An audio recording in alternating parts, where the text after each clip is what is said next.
So the role of the judge, what is the burden of proof for determining those types of cases? I know in the General Sessions Court is by preponderance of the evidence that the burden is on the plaintiff when they come to our courtroom, as opposed to like a divorce case, and it's the plaintiff has to prove that it's more likely than not that the evidence that they present to the court that is in their favor as opposed to it being in the defendant's favor.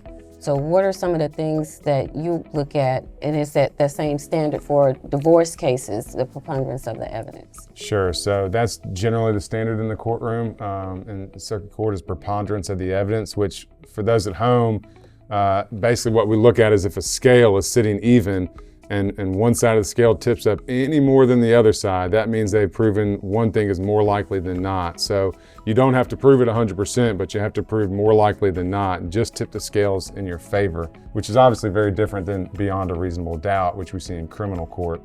But there are certain types of cases and certain parts of cases that require a clear and convincing evidence standard and different standards like that. But I mean, basically what I'm looking for in determining custody or other parts of a divorce or any other civil case is, typically the plaintiff or the petitioner, the one that's asking for relief, asking for help, they have the burden ultimately. And so they put on witnesses. They may, have themselves on the stand testifying. There's evidence we look at.